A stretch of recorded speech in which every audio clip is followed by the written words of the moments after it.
We have an update on the case of three former Jacksonville pastors charged with sexual battery.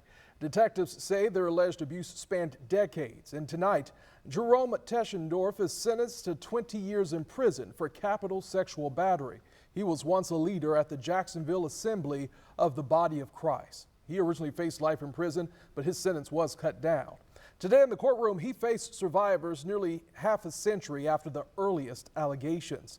Our Fariha Abrar is live outside the Duval County Courthouse tonight. And Fariha, let's talk about how those survivors reacted to this reduced sentence.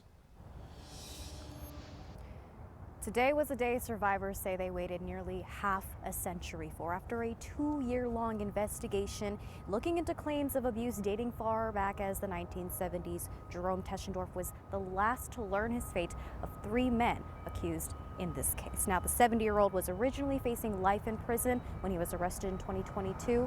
Now he'll spend the next 20 years behind bars. So it's difficult for me today as I acknowledge how broken I am. Wednesday, in a Duval County courtroom, survivors stepped up to confront their abuser. Yet how far I've come. Jerome Teschendorf, a former pastor at the Jacksonville Assembly of the Body of Christ on Old Kings Road, pleaded guilty last week to 1 count of capital sexual battery, first-degree felony. And he would say things to me that I was doing all of this and causing all the problems in the family because I thought I was too good to be his daughter. That is probably the only time he's ever been right.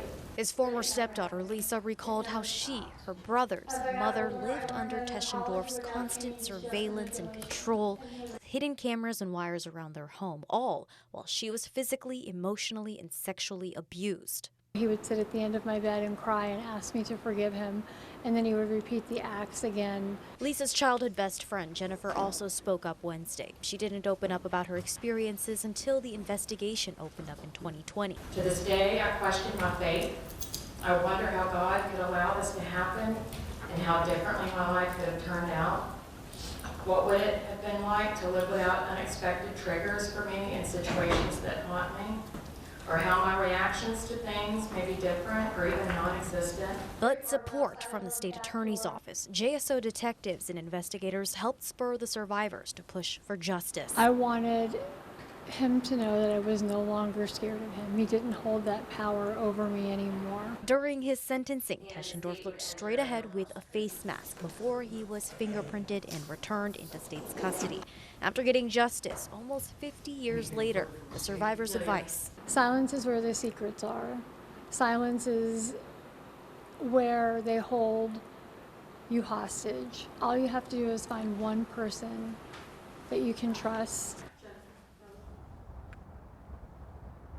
So those 2 other men charged and sentenced in this case, Vernon Williamson received a life sentence in prison on sexual battery charges, and Paul Dial pled guilty to a lesser charge of contributing to the delinquency or dependency of a child.